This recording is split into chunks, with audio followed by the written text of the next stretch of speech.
All right, so I am impatiently, eagerly awaiting the Hugo shortlist, so I figured I would talk about what I nominated.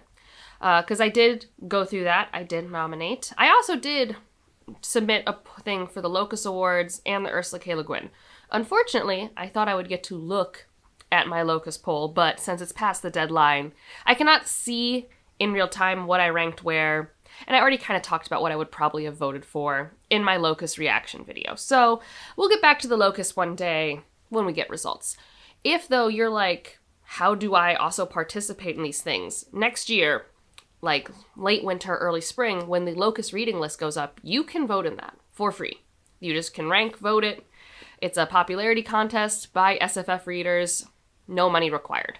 Similarly, the Ursula K. Le Guin Award in Fiction, I did nominate a book this year, and I think last year it was normally in March. Like, the entire month of March, you can nominate works, and then the jury is going to go off and look at all the nominations and make their shortlist. And I did put a book, I'm sure we're all surprised, I put Slow Gods. We'll talk about it more in a bit, because, I might have put Slow Gods on my Hugo ballot. Who's to say? But I really did think Slow Gods really worked for the project of the Ursula K. Le Guin Award in Fiction in terms of, like, works that represent what Le Guin focused on in her art, etc. But for the Hugos, again, kind of my soapbox about the Hugos, we really only have like 2,000 people that participate in the Hugos as a fandom. It's not jury, it's not like prestigious in the sense that like people have to have like qualifications. You need $50 and you need to want to do it. That's it. You have to be the type of fan who has the disposable income, and $50 is $50. And, the type of fan who has strong enough opinions that you put in the effort to remember and participate in these things.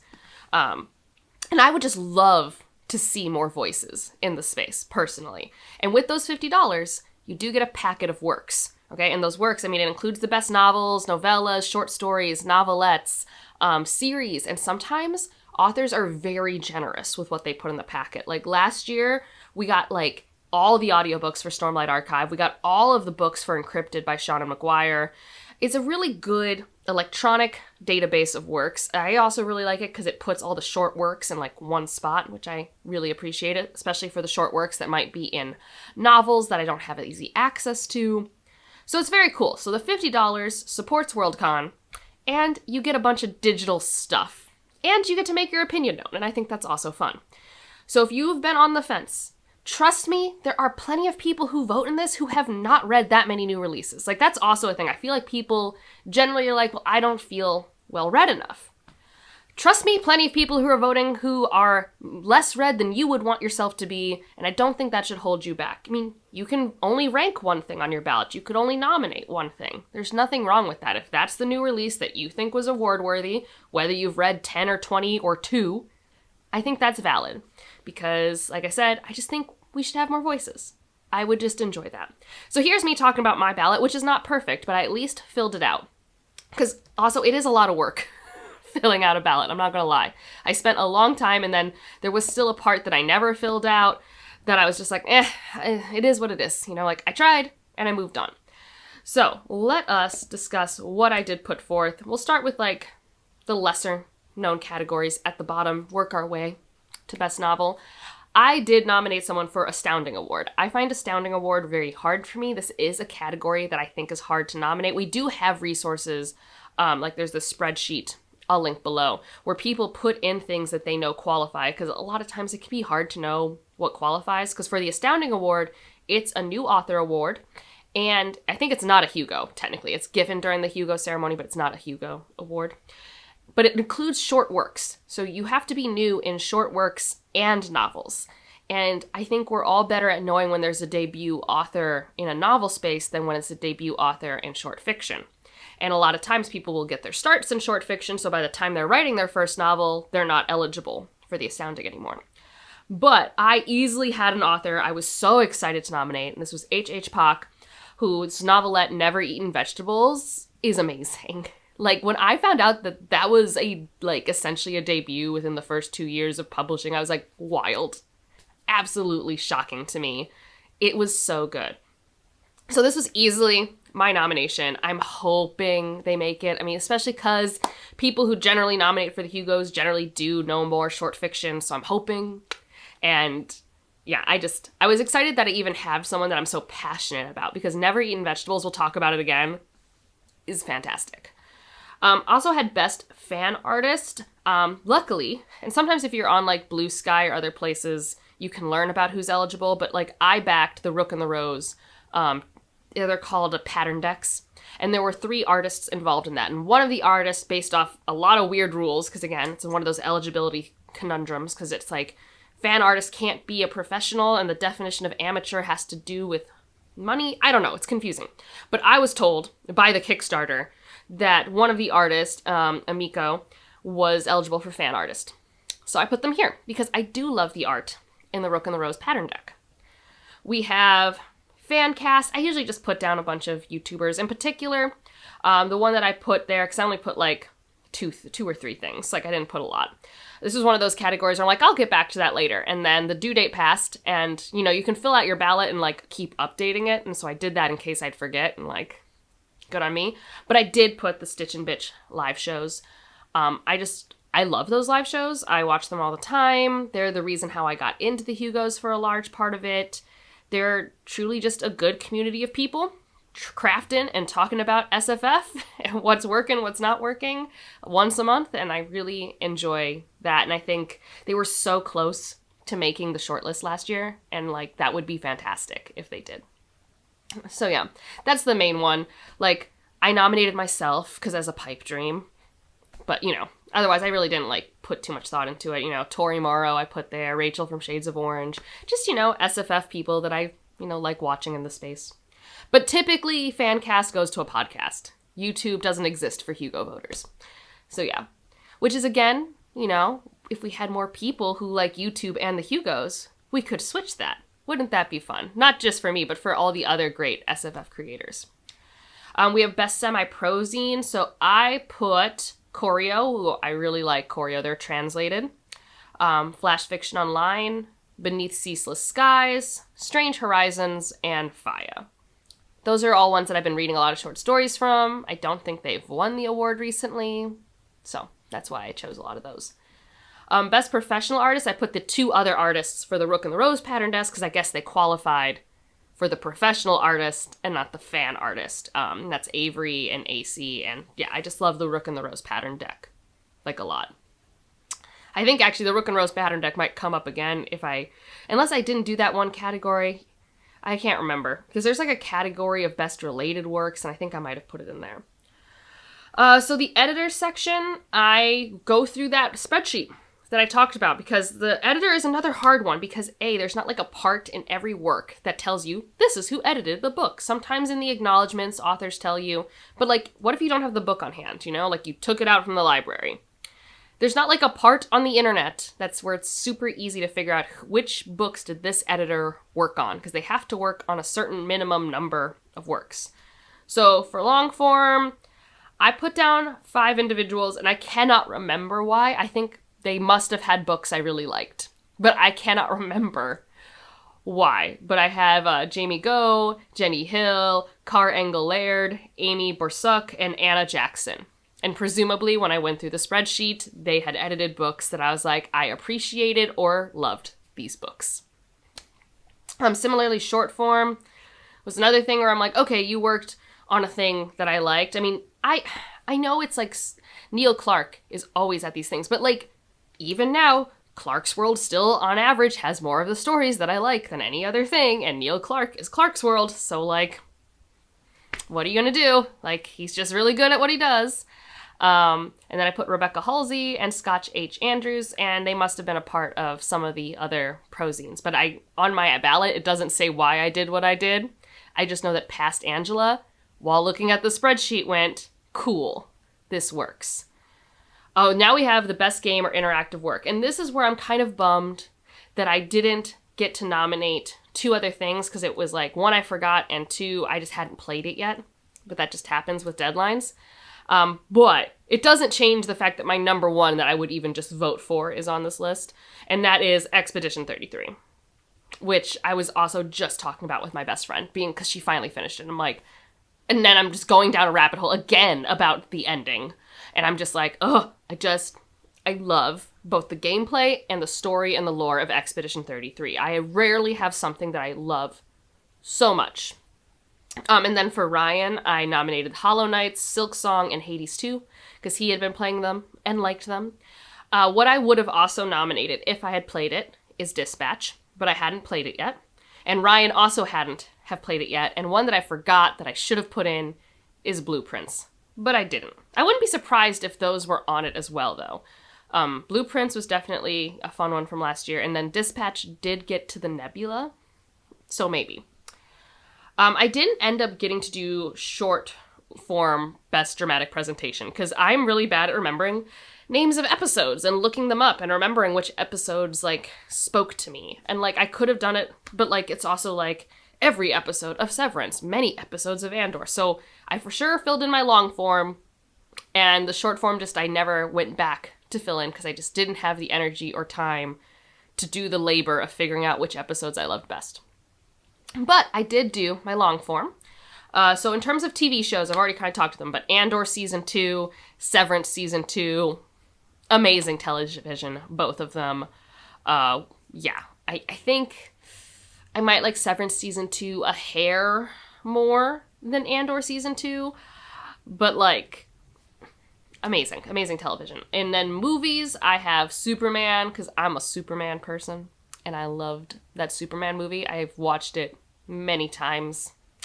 They finally got Clark Kent right again on the big screen. It was filmed in Cleveland. I'm just incredibly biased. Is it the best superhero movie ever? No. But was it fun? Yes. I did also put K-pop Demon Hunter because I love animated movies, and I think that's just a stunning movie, and I liked the soundtrack, and I just think it's a fun cultural moment. And then the one that I probably love the most is Sinners. I'm sure this is shocking everyone, how much I love Sinners. And I just want to remind people that this is my one little hipster thing. I watched it opening weekend, before we knew what it would become. Before I knew what it was really about, because I did not know what it was about. I mean, I knew there were vampires, but I had even forgotten there were twins. I went to go see it because it looked cool. Like, that was it. So that's my long form. For best related work, I did do the Rook and Rose pattern deck, and I also nominated the Herked challenge. I think the Herked challenge is really cool, and I think it's doing a lot to help people read and read outside their comfort zones. Is it fantasy sci-fi specific? No, but a lot of people who read on the internet are reading fantasy and sci-fi a lot of the time, and so I nominated that in the author just because, like, it's honestly something that I've seen a lot of community forming around it, and I just really, I don't know, I like that. And I think last year the Reddit one finally made the short list, so I was happy for that. And now I'm moving on to another thing that I like doing. So now we have best series. I only put 2 here, because at the time I hadn't read These Burning Stars, and I still don't know if I would have put These Burning Stars on here. If it makes the short list, I will definitely, by the time voting happens, I'll have read at least the second book. But I'm still, like, on the fence about that series. I, like, had such a whiplash time with that first book, from being, like, bored to, like, all right, I guess I'm interested now. But the ones that I did put here, they were, like, on my best of the year list last year. So we have The Sovereign, so the Magic of the Lost, C.L. Clarke series. This is eligible, and it is so good. I really hope it makes it, And then, similarly, Cadwell Turnbull, he had the finishing of his series last year, A Ruin Great and Free. Both of these are exceptional series. Like, really strong beginning to end. I think I like the first books a hair more, but that's just because who doesn't love a beginning of something, right? Like, these are really strong series, really emotionally impactful for me. I interviewed both of these authors on my channel. That's how much I loved these works. So, of course, I had to nominate them for this, and I know they have a better shot in this category than novel, because they were releasing works later on in series, and they weren't nominated for the first works in those series. Now, for short story and novelette, even though I've actually, for the first time ever, read plenty that qualify. I have read more than 5 or 6, or however many you're allowed to put in a category in each section. I really did try to only nominate what I felt I wanted to win, mainly because that makes them each weighted more when they calculate it. If you're ever someone who wants to nominate and you're curious about the math, we can talk about it. But essentially, the first round of tallying, if you want your thing to have as many points as possible, you don't want to nominate too many things because then you're like 1 point gets divided by 5 or something like that. So I only did 4 short stories and 3 novelettes. And I really like all of my options. So I did In My Country by Thomas Ha. This was exceptional. You have a very passive individual who is in a totalitarian, authoritarian country, and their children are rebelling in their ways, and he's describing it. And it's just very interesting. In particular, this place, you're allowed to create whatever art you want, but it has to say what it means strongly. It can't be ambiguous. And his son keeps breaking this rule. So I really enjoyed that. It's very timely. I really like a passive perspective because I think right now we have so many stories of people who push, and we have less about people who are passive, which used to be the reverse. Like Fahrenheit 451, 1984, those people are a little more passive. But I feel like just lately, it's interesting having it come back around because I do feel like a lot of us are in survival mode, which leads to a certain passivity. We have Missing Helen, which is hard to talk about without spoiling? Can you spoil a short story? Maybe. What I like about it, it's in second person. I don't know why, but second person makes reading faster for me. I think that's something just I really enjoy. Missing Helen is, in this world, you can basically sell your DNA in a way where a clone can be made of you. And so it's playing around with what if you have these genetically similar people who are raised differently, what baggage does that have? And specifically in the context of romantic relationships. And I thought it was really interesting. We have Other Wars Elsewhere. This was in We Will Rise Again. And I saw this on the Locus reading list, and I'm hoping more people get to read it. This one is, I think, the first story in that anthology. And it's the idea, it's kind of the opposite of In My Country. This is someone who is passionately, like, on the front lines trying to get medication to people. It is heavily inspired by Ukraine's occupation. And when they go back home to get more resources, people have moved on to the next war. It's like the next shiny thing. And it's this weird push and pull of like, well, that's important, yeah, but this is also important, and like what you do, and there's this great literal metaphor about how you need to be rebuilt and re-knit by those around you to re-energize yourself and how you spend your energy, and it was just very beautiful. And then another one that I found cathartic, although it's very on the nose, but it's the only one of this list that I shared with people in my real life. So I shared this with people in my real life to read, because it's pretty short. And it's 10 Visions of the Future, or Self-Care for the End of Days by Samantha Mills. And yeah, it just, especially when I read it, I was really sad the day I read it. And it didn't make me happy, but it was cathartic. It was healing. I felt seen. I felt rejuvenated to some extent. So I really liked that one. So those are the 4 I nominated.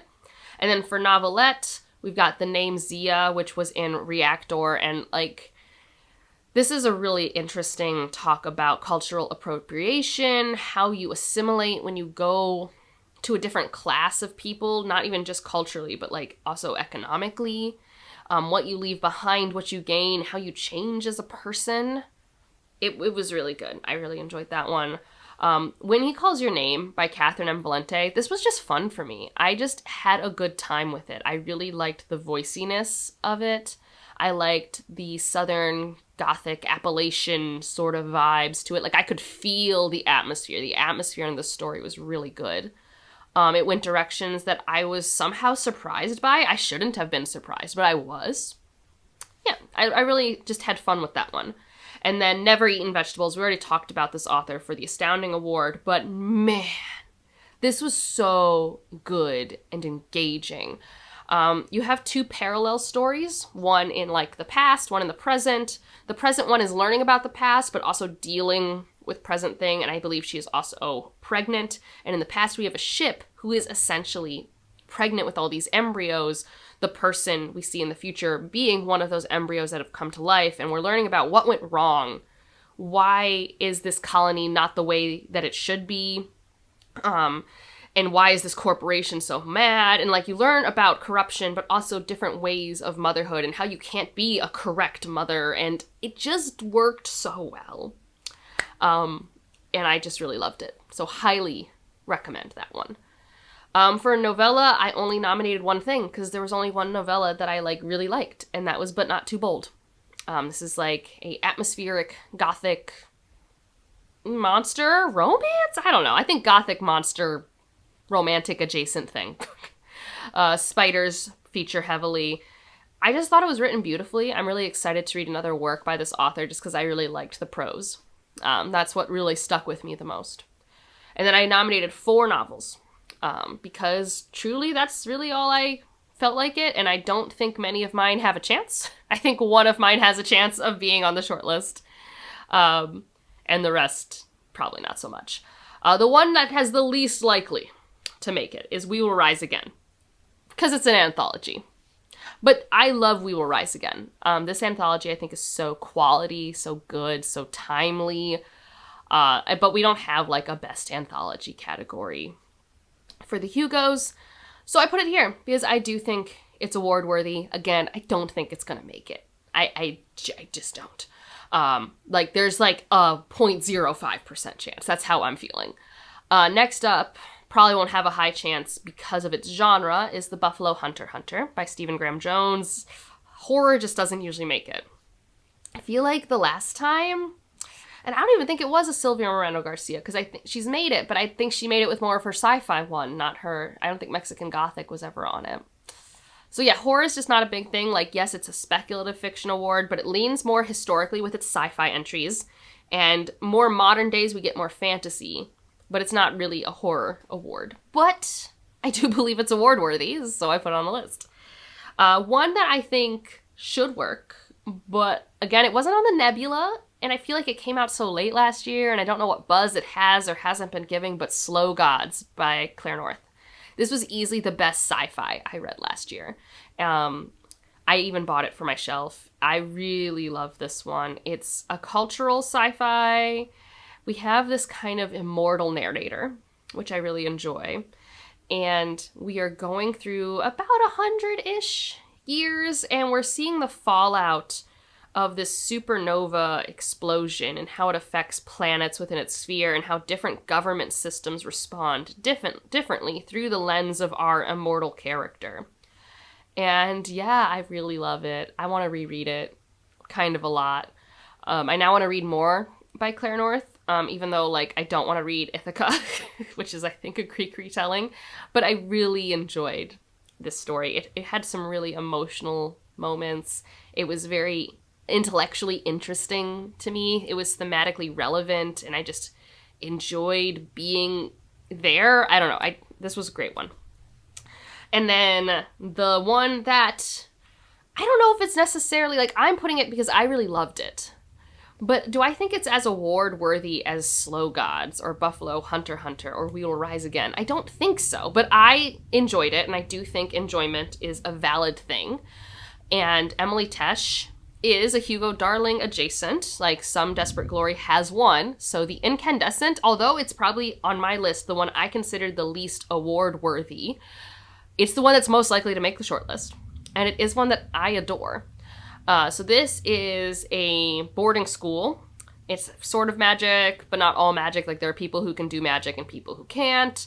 And it's the director of magic is our main character. She's in her mid to late 30s, and she has work-life balance issues. And it's a year in her life, and I just really loved it. Like, I don't know, it's just one of my favorite reads from last year. And I think a favorite read is allowed to be on an award list like this because these are really just popularity contests that people pay to be a part of. Because again, remember, when I was saying, you don't have to have qualifications to nominate for the Hugos. You simply have to care about the genre. Like, you probably shouldn't be a hater. Like, that's maybe the only qualification diss. Like, you shouldn't hate the genres. You should like fantasy and sci-fi. And you don't have to like them as they are currently trending. You just have to just like the art form in whatever form speaks to you. But that's my ballot. That's what I put into the ether apparently on March 14th because That's when I was working on this. And at 2:16 a.m.? Wow. That must have been when they emailed it to me. Okay, yeah, no, it wasn't. It was 10:16 p.m. I was like, what? There's no way I was up by then. And I always meant to go back and add a few more things, but I'm glad I did it when I did because life got busy. And so at least my nominations are out there because this was my first year in a while where I felt like I had things worth nominating for. If you nominated, what did you nominate? Just out of curiosity. Are you interested in being a part of the Hugos? If not, why? The answer can be, I don't want to spend $50 because that's reasonable. $50 is still quite a lot of other fun luxury things. And if you just want to leave an emoji to let me know you're here,